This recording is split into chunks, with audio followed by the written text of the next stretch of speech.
Hi, it's been a while. My name is Zach, and today I want to talk about Chris Farley. First off, I am 35 years old, I am divorced, and I live in a van down by the river. Saturday Night Live is a comedy sketch show with a prestigious history. Many of the funniest people in showbiz come through this writing room, and many celebrities pop into an episode or two as a signifier of making a break. If someone's got a new movie sweeping the box office, they will be on the show.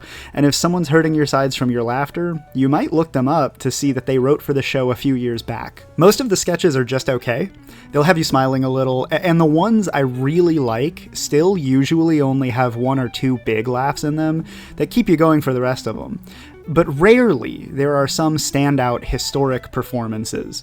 And this show has been an American cornerstone for a while, and everyone here has grown up in some way influenced by it, either reacting against it or laughing with it. And if you ask around or look online for the best sketches in SNL's history, there's one that'll surely come up. Maybe not the absolute best or anyone's personal favorite, but it certainly is mentioned within the top 10 consistently. The Chippendale audition. I'm going to assume you've watched it, because come on, it's like 5 minutes. It's also on YouTube. Patrick Swayze is the hot guy, and Chris Farley isn't, and the tension is set. We make an assumption and are prepared to be surprised. That's how comedy works. Then we see Farley absolutely sending the greatest energy on television, astonishing with complete commitment, and instantly we understand. Swayze looks at Farley with anxiety. He's watching any hope of winning evaporate. How could he possibly compete with someone so sexy? And everyone I've ever shown this to, anyone I've ever spoken with, has always shared the same sentiment. And I know this sketch was made before my time, and I'm a little old, but I'm young enough to be too young for this in its day. But they all thought that, the premise might be a little funny. Maybe they smirked at the idea of these judges entertaining a heavy man for Chippendales. But all of them, upon seeing Chris Farley's display, they were all converted. This guy was the obvious winner, the obviously more fun, more talented, joyful, confident man. This guy is fun and exciting and attractive, and I emphasize that last word in a very literal sense of being alluring and interesting. He draws your focus in, he demands it. And that realization you have, that bullet speed comprehension that your attention has been commanded by this man's presence, it bursts from your belly in a laugh. You get it. You get it.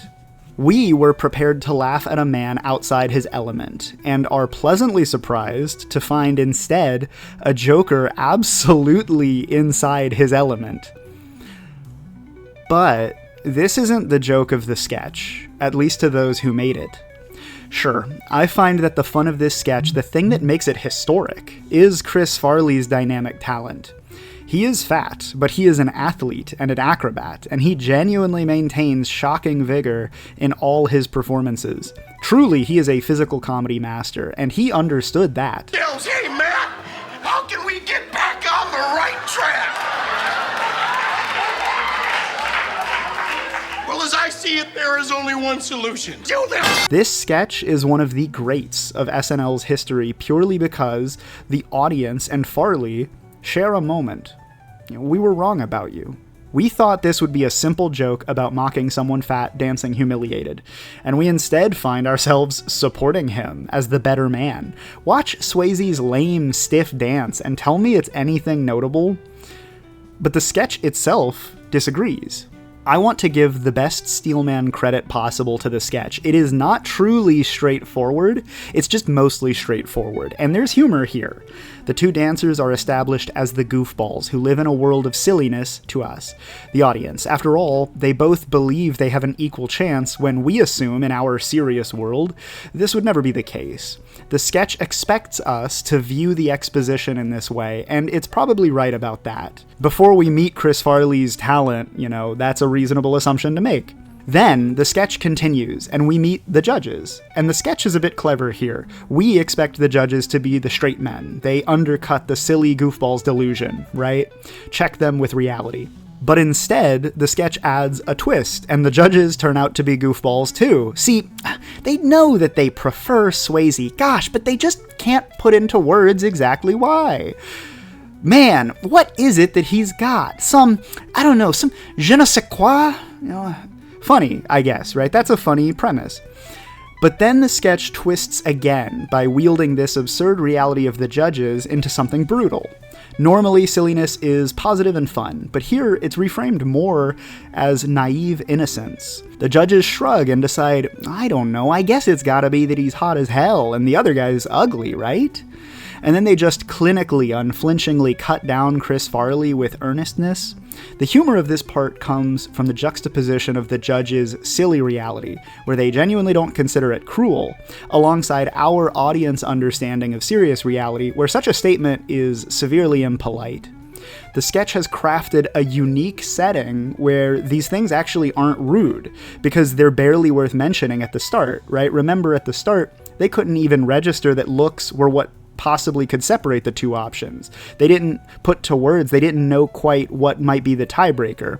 And so when they say it now, it's as minor to them as commenting on a haircut. And do you see the conflict now? The sketch believes that you're going to laugh at a funny fat man flop around, and then laugh harder when we commit to reality instead of playing into your expectation of remaining in the silly mindset. It is expected that you will laugh at the absurdity that these two men are comparable selections, and then accept that you're actually viewing a silly cartoonish reality. And then finally, again, laugh when the sketch twists back and wields harsh criticism instead of playing into the established silliness it tried to buy you into. But there's a chasm between this expectation and what actually happens. I and everyone I know loved the sketch for Chris Farley's ability to persuade you with his charisma. Man, charisma. That word's just so long. I really need some way to shorten it, ideally into a single syllable. Oh well, there is nothing coming to me. But Swayze's beta looks maxing is low-key NPC tier, whereas Farley's giga aura is skibbity-level immaculate vibes, and he just absolutely mogs them into another timeline here. Ooh. My mouth's doing that thing where it salivates like you're gonna throw up.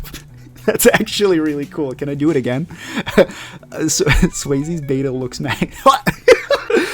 That's crazy that I can do that to myself. Okay, the sketch thinks it's funny because it mocks Farley, and it expects you to agree. It's wrong, though, and it being wrong is predicated on its failure to acknowledge the greatness of Chris Farley. Those who made the sketch were wrong about him, judged him too quickly by his appearance. In your mind, it's a cheap laugh, and also it told Chris exactly what he shouldn't be hearing, which is that's why you're funny, because you're stupid and big. That's not why he was lovable and funny and worth watching and worth being around. And I've always felt bad about it. It didn't even take Farley a second to resonate with a country. His incredible display of physical skill and beautiful energy and joyful presence stole the scene with plenary magnanimity. We think it's funny because Farley is clearly robbed from his fantastic performance. It's a black comedy. A few SNL writers have criticized the sketch. Chris Rock is a big one, and so is Bob Odenkirk. They've said that Farley was sensitive to this sketch, insecure in his appearance, and frustrated that his physical comedy talent was best known for being used to laugh at a fat man falling down. This sketch was early in Farley's career, only his fourth sketch on the show, and it should be an achievement to enter so quickly into the SNL Best Sketches Hall of Fame. But Farley considered this fame to be shameful. He was laughed at, not laughed with. The three writers who led this sketch have all defended it. There's a temptation to paint the past with foresight. Chris Farley died at 33 of an accidental drug overdose, and during his life he struggled with a bunch of things. A little depression, a little drug use, a little desire to perform more comedy, a little desire to pursue more serious acting opportunity. He wanted to have fun with his friends, and he wanted to establish himself in a life with purpose, and he died.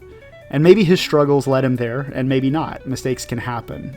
But something I despise is when people take someone's end and then taint their life with it. It is a tragedy that he's gone, but look at what he did. Hulk not good with words. Hulk, write it down.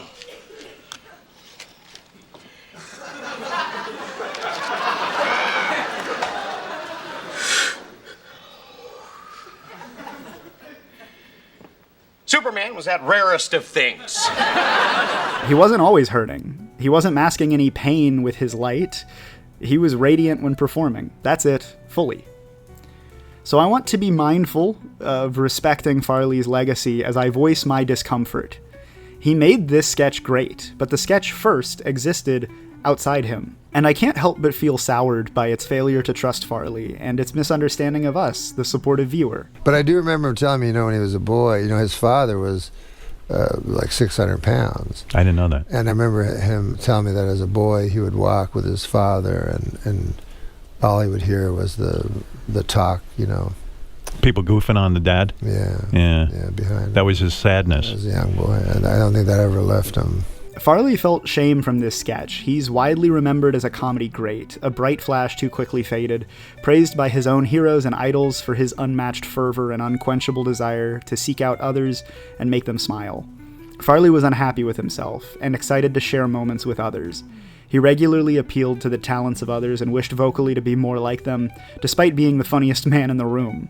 He kept saying, if only I could be as funny as John Belushi. I said, you're way funnier than John Belushi. I don't even think John Belushi's funny. It always stuns me that a person can be so unaware. He's walking through life and all he hears is laughter. And he said, I have to tell you a secret. Yeah. And I was so I was saying, oh my God, the great Farley has to tell me a secret, Right. Something about Saturday Night Live that I should know. And it was a big, big resort. And he finally found a room, that was, and he, on purpose, looking back on now, he took all this time to finally find a room, and he locked the door, and he brought me in the corner, and he said, this goes nowhere. Okay. This is between you and I. Pat is a woman. I laughed so hard that he would do this for a stranger, and that's why I love Farley so much, and he's so much different than all the rest of us, is that he would go down the street and just perform for everybody. And I'm telling you, everybody loved Chris Farley. I can't know him personally, but the worst thing I found that was said about him was how wild he was, so dedicated to his energy that it could consume him. It's been said that his physical humor was a crutch. If you don't know how to end a scene, just have Chris fall through a table, yell a bunch, just do a little jig. But these are not Farley's directions. Like I said, as he grew older, he wanted to show his talent was more than just slapstick. And I go back to this performance occasionally because I want an excuse to see him perform again. And every time I feel it in my heart like he's talking right to me, saying, watch this. Probably a little more enthusiastic than when I say it. Chippendale's Audition is a sketch where the writers expect you to laugh at him, all while he builds up his competition and then steals the show with his inhuman energy, giving it his everything. And knowing about its context now, I want to call the sketch cruel and then be unhappy. I want the sketch to be ruined. But I just can't. Every time I watch it, I grin like an idiot, and I feel excited. Because it's Chris fucking Farley. I can't see anything else when he's on stage. Thanks for watching. Consider subscribing or something. I'll see you later. I didn't know him. But yeah, but you did know him a little bit, Howard, because everybody who saw him perform got a little piece of his soul. I mean, that was the thing about Chris that was very special and undeniable, and made his potential even so much greater than anything he'd done that we got to see or that we can see on tape. I mean, he could have done drama and done a really beautiful job with some parts as time went by if he'd stayed alive, and I know he would have. And but everybody got a piece of his soul, like right away, like within 20 seconds of seeing him. And that's just, that's rare, man. And that was true in real life, and it comes through the screen too. Like you just saw this guy's heart out, held out for you.